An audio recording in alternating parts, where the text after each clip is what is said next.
Okay. Hello, everybody. I am Athena Lau. I'm with Admissionado, and I think people are still entering the webinar. So we're going to give ourselves a few minutes, and around 8:30, maybe 30 seconds after that, we'll get started. So on screen, you can see our website and our email address for some light browsing for the next few minutes. So please enjoy. I'm excited to talk with you all very soon.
For anyone who's just entering and connecting to audio, we're going to give ourselves one more minute, give people a chance to enter.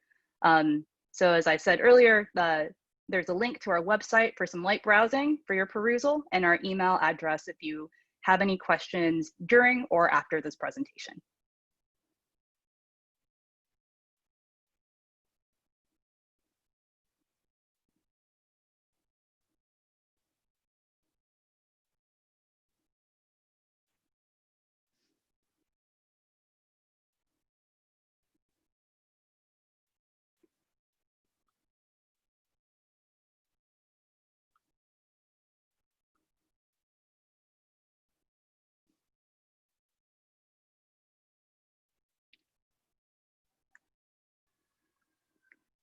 Okay, so it is 8:30. I think it's time to get started. So again, if you're just entering, this is your last chance to take a screenshot of this or write down this website, our website, and our email address, and maybe you'll think of some questions during this. So I'm going to stop sharing for a little bit, but I'll put this back on at the end. So I'm going to do that. Okay. Okay. So I just want to say hi. My name is Athena Lau, and I'm the head college mentor at Admissionado. So we are a college admissions and MBA admissions counseling service. We've been around for a long time, I think 12 years or more. That's word on the street. And I am so excited to be able to talk to all of you out in the internet ether tonight. I've been told that there are quite a lot of you out there who have signed up. So I'm glad that all of you who are here for this, I hope that you'll be able to get something useful out of our next 30 minutes together. So just a little bit about me. So again, my name is Athena. I'm the head college mentor at Admissionado. I graduated from Harvard College in 2012 and did my master's from the University of Pennsylvania Graduate School of Education finished that in 2017. I have been working in higher education and international education for a long time. I was a teacher in Bulgaria. Perhaps some of you have been there, heard of it, or maybe not. Lovely country, helped a lot of high school students with applying to university when they were seniors in high school, probably like some of you. And for the past few years, I've been helping run the Fulbright program, which is an international education exchange program that builds cultural ambassadorship between the US and many countries around the world. So I think, short Suffice to say that I love education. I love trying to help students have opportunities. And if you're motivated and talented and you want to do something with all of that motivation and talent, then I and my colleagues at Admissionado are here to help you reach your dreams. So we don't have a lot of time together tonight. So just to break down what I'm going to cover during these next 30 minutes. So first, we're going to talk about the uncertainty that's going on in the world. I know a lot of you are probably here because you're like, the world is going crazy. How do I deal with it, especially in the college admissions game? Then we're going to talk about how you can deal with that, provide a framework that will help you feel more certain about the way you approach things. And then finally, we'll end with some exercises that you can take back with you, maybe do right after this call if you're feeling super motivated, and apply the frameworks that we share with you. Because we don't have the chat or Q&A function enabled, please do contact us at info@admissionado.com with any questions you might have, any comments, any feedback. We're happy to hear it. So yeah, so let's just get started. I think I first want to acknowledge that this year, 2020, has been an outstanding year, and I mean outstanding in a very not maybe the most positive way, but there's been a lot going on. I want to acknowledge that those of you, especially if you're on the West Coast, you're dealing with a lot of wildfires. Natural disaster has impeded some of your plans and what you've been doing this year. You maybe when you're thinking about movements for racial justice and against police brutality, and a lot of the responses to that and how to navigate that has also been tough when you're if you've been in the United States, right? If you're thinking about COVID-19 and how that's impacted a lot of your plans. Maybe you had a great summer lined up and all that got canceled.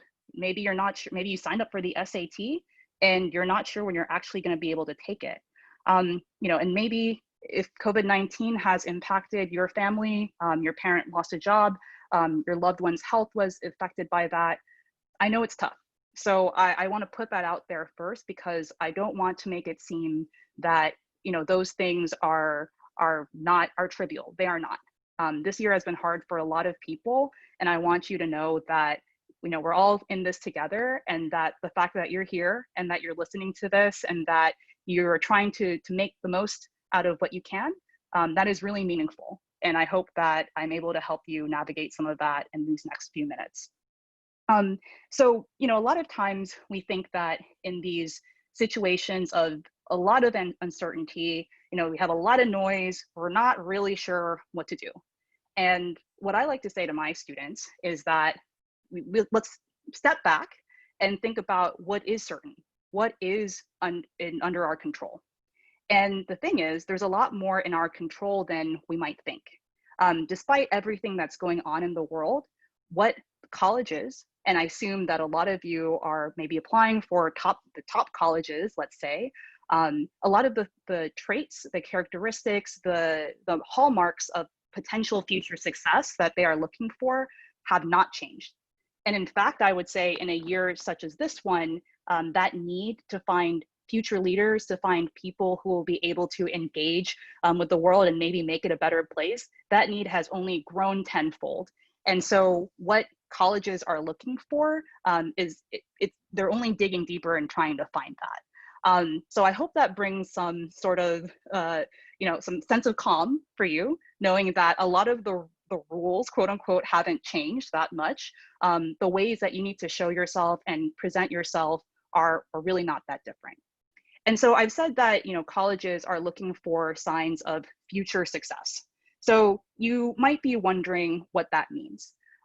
So when I say future success, it doesn't just mean, what accomplishments that you have, what glory you're going to be able to bring the school.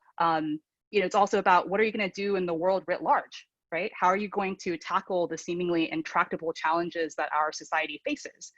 So colleges want to know, and I know it might seem like you're in high school and you're like, I just got here. How can I show that? It seems like a lofty goal.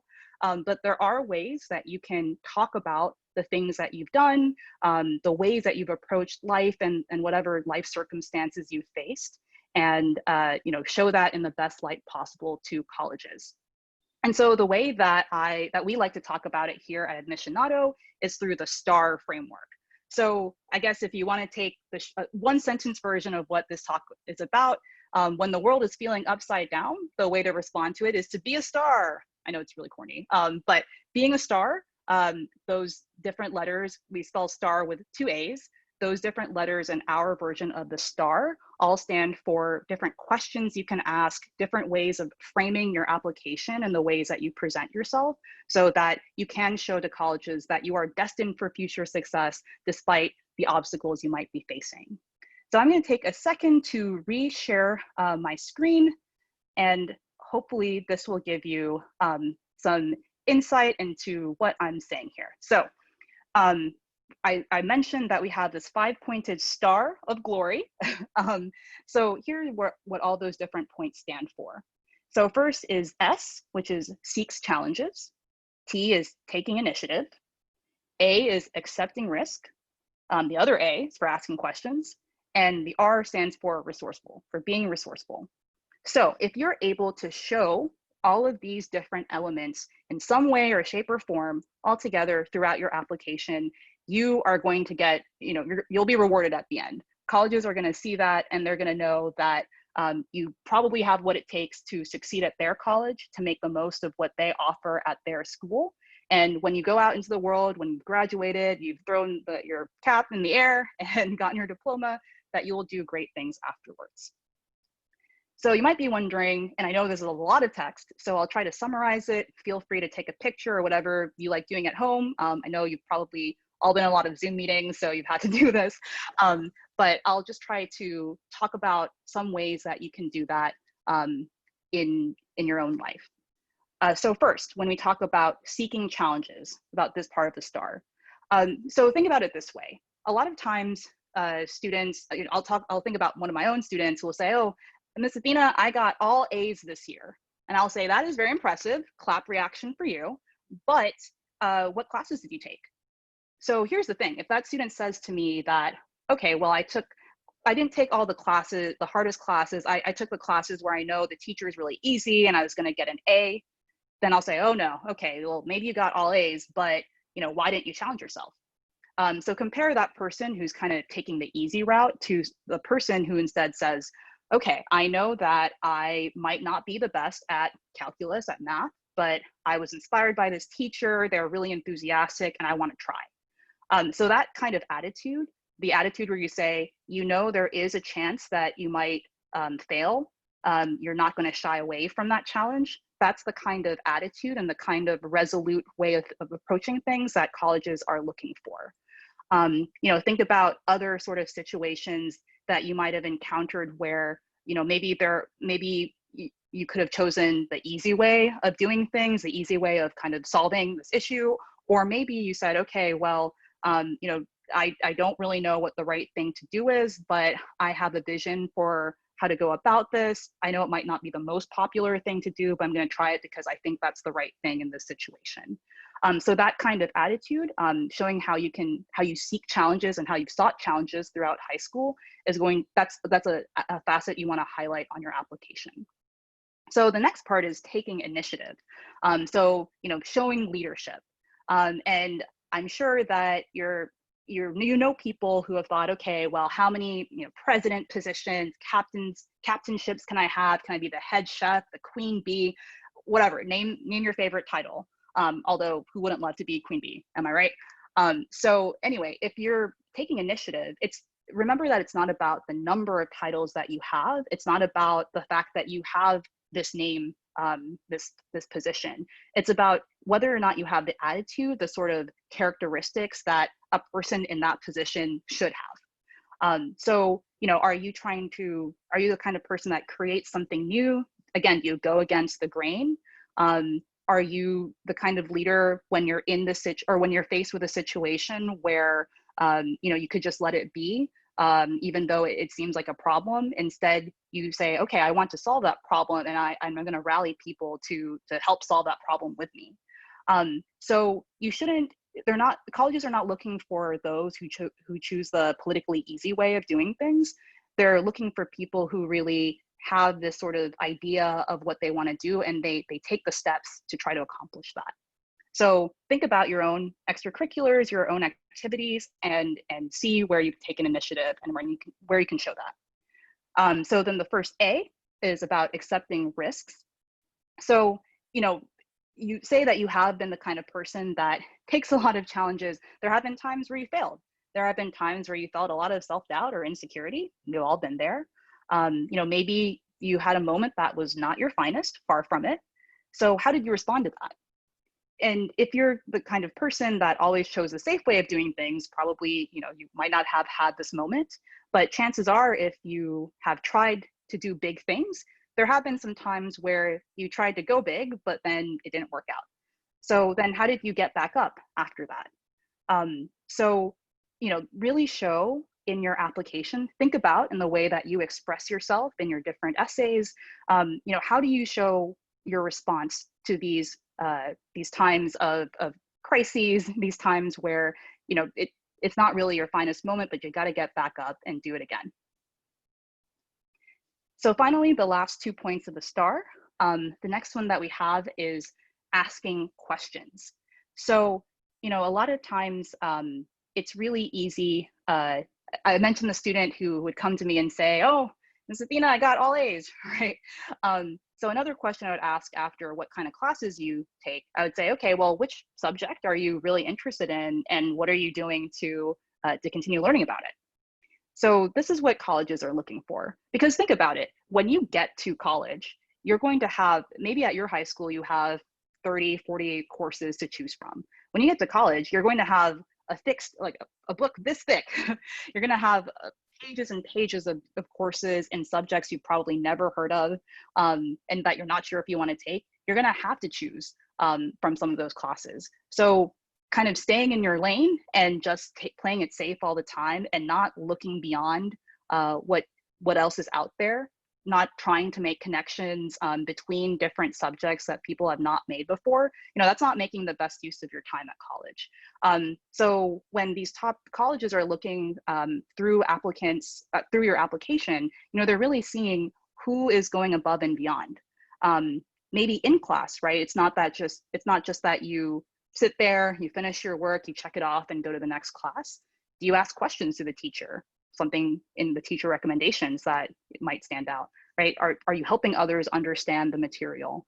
Are you doing activities like competitions or extra online courses or team projects, or showing your curiosity and your excitement about a subject in ways that might not be expected? Are you taking courses at the college level even?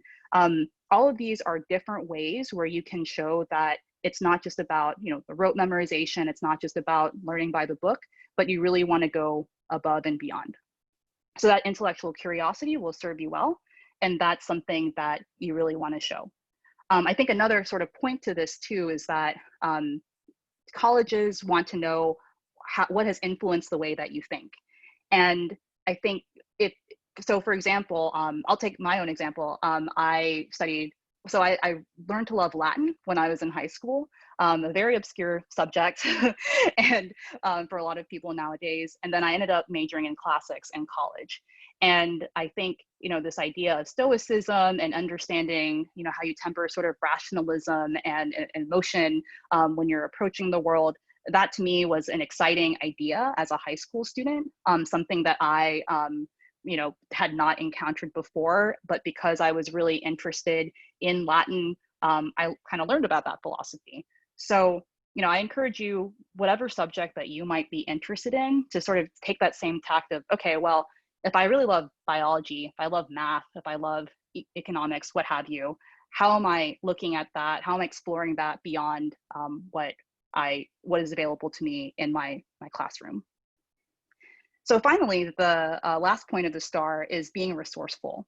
So it's not just about making lemonade out of lemons. Do you build a whole lemonade stand? Are you able to win awards for how great the lemonade you make from your stand is?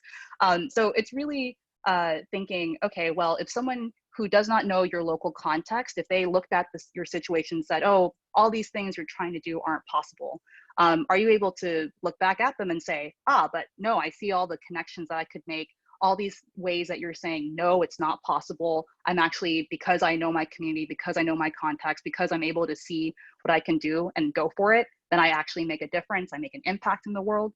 So that's the kind of grit that colleges are looking for. And when you do get to a top school, and I believe you will, you'll be among classmates who are thinking that same way, who have that same sort of creativity and that same go get 'em kind of attitude. And so being resourceful and practicing that, honing that while you're in high school will be to your benefit, not just for the application process, but for college and for life. So again, I know that maybe just to remember what the different elements of the STAR include. So we have S, seeking challenges, T, taking initiative, A, accepting risks, the other A, asking questions, and finally R, being resourceful. So if you think about all of these things in conjunction and you say, okay, well, as I'm writing out my application, as I'm looking at my essays, am I addressing all of these different points? Am I showing this in some way in my application holistically? So I think I also want to make a note about diversity here, because diversity is a really, it's a buzzword nowadays almost. I mean, I personally think it's really important. As the daughter of Filipino immigrants, I am thankful for the lived experiences that my lived experience, thanks to my parents. They helped me to value education. They taught me, hard work, how important that is. And a lot of these traits, being resourceful, trying to find a solution to things, that came out of being their daughter. And, so I don't want to say that diversity, that kind of diversity isn't important. It is, but you want to go beyond the pieces of diversity that are very evident to the external viewer, because you can't control the color of your skin, where you live, what high school you go to. You can't even control whether the extracurricular that you ended up loving turns out to be the extracurricular that every other applicant also loved and wrote about in their application. But what you can really dig into is how you share your approach to what you love, why you love what you love, how did you go above and beyond, and in your specific, unique context, make the most of what you had. So I think the last thing I want to say on this too is that, in COVID times, this might seem even harder than it did in the past. Because before pre-COVID, you had all of these options in front of you. You kind of just had to search on the internet, apply for things, and you could find a camp, you could find a competition, you could find a service project that you wanted to do, et cetera, et cetera. But now I know that a lot of things have been canceled. And it's kind of like, okay, well, what is the best way to deal with that? Knowing that we might not go back until, say, June 2021, things might not go back to normal, right? So I know that answer depends kind of where you live in the world right now, but again, apply the STAR framework to your life. So imagine, say, a community service project that you were really interested in doing. And this sort of comes out of real life with one of my students. I had a student who was really excited about doing a beach cleanup. He lives by the beach. He really cares about this beach. He wanted to keep it clean. He cares about the environment, all of that. And he had a plan for he and 30 other young volunteers to go out to that beach every Saturday, and they take pictures, they'd have the whole thing ready. But with COVID, you can't really do that. You can't have large gatherings of that size. So then the questions I have for him are, okay, I know that you care about the environment. So what's a way that you could explore that interest, tap into that interest, share that with people if you only have your computer at your disposal, right? How can you learn more about environmental science perhaps, and maybe even share that with other people? How might the timing of this in-person project that you want to do, how might you shift that so you can still end up doing it, but in the meantime, you're sort of preparing for it more or in different ways than you would otherwise? Or take the example of a student who had a summer camp that they really wanted to do in chemistry. And this depended on them being able to do a lot of lab experiments, which wasn't really a thing this past summer. Maybe it'll be hard to do your own research, even moving forward until next spring. Who knows? So again, the question is, what are you going to do about that? Are you just going to accept it and say, okay, I guess I'm not doing any chemistry until 2021? Or Are you trying to avail of the courses available to study that subject more in depth, or find a different scientific subject that maybe you hadn't really thought about before, you wouldn't have explored because you were really into chemistry and you weren't going to think about it.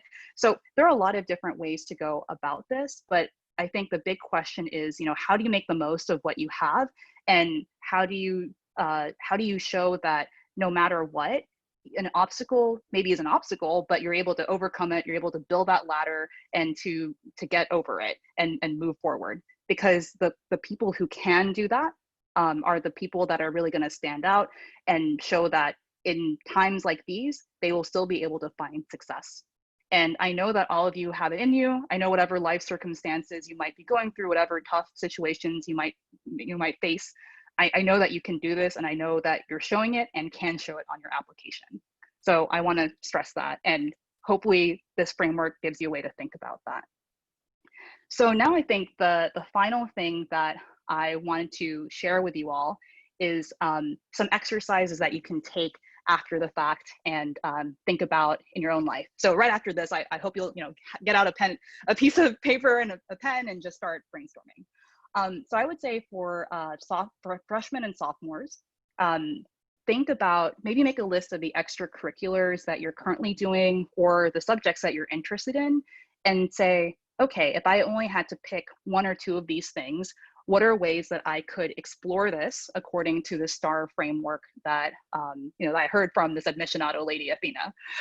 So that's one thing that you can do, and kind of building up your understanding of why you love that subject or that activity so much, and doing as much as you can in your local context or online to explore it. That's what you can do right now. So for juniors, I have 2 exercises for you. Because you're a year out from applying, now is the time to start reflecting on what you've done from freshman year until now.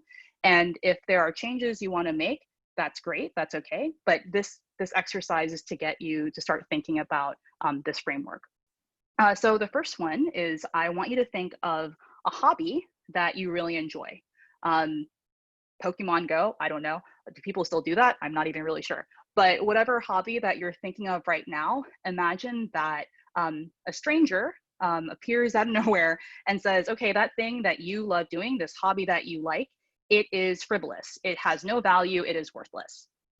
So I want you to write out a response to this the stranger, very, very forward stranger, by the way, and kind of go through what is the argument that you would make. How would you tackle that and show that what you're doing does in fact have value? So maybe the wheels are spinning and you can see that in your college applications, in some sense, that is what you're doing. You're trying to show what things you've done and how they have added value in some way, right? Not just to your own life and to your own sort of leisure, but to the world writ large. So maybe you won't choose Pokemon Go as the hobby that you talk about in your college application, but whatever you choose, that kind of exercise, that kind of argumentation skill will come in handy. The next exercise that I want you to try, so the second one, is to think about a problem that you'd like to solve. So you'll note that on the Common application, they have an essay prompt that is very similar to this, but I want you to dig a bit deeper, because I think it is easy to say, okay, whatever you see on the news, whatever you read in the newspaper, whatever you're sort of hearing about on social media, maybe you want to talk about, US politics or climate change or, COVID, what have you. And those are big problems that we need to talk about and solve. But I want you to dig a bit deeper and think, okay, if I had to narrow this to something that's happening in my local community, if I had to think of a problem that's not getting a lot of attention in the world, what would I choose and why? And how might I solve that? And so this sort of thinking, this kind of connection making and connecting to your own sort of context is going to be really helpful, and it's going to help you stand out among those who who are just talking about really big problems that are really popular and sort of everyone's talking about it. Dig deeper. Try to find something that no one else is talking about. So now, if you're a senior, you can do the other 2 exercises that I just mentioned. It's all for all ages. But if you're a senior, I think you're probably already writing your application. If not, you should get started, because early action and early decision deadlines are October 15th and November 1st. They're coming up really soon.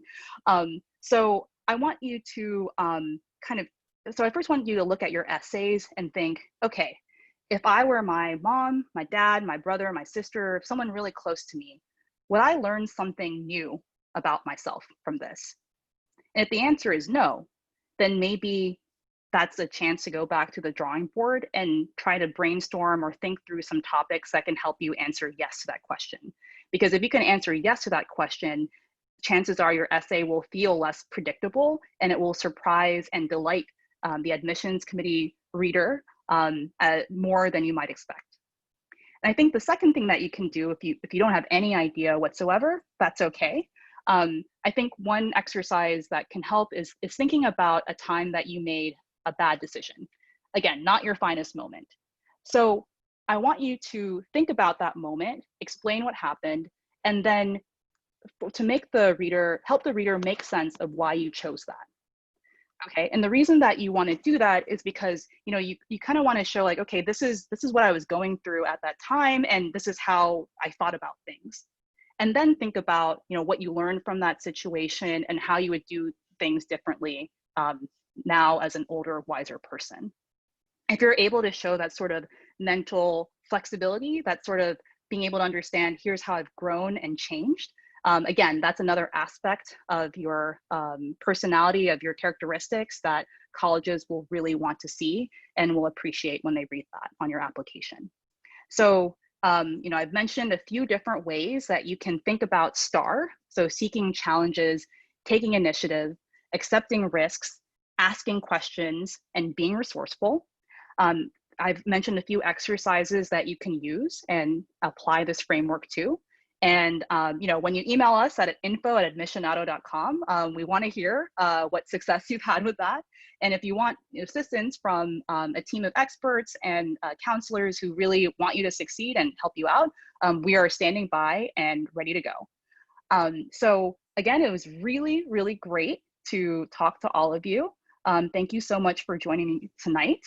I will share my screen one more time. So just in case you missed the information that I shared at the beginning, I will go back, admissionado.com or info@admissionado.com.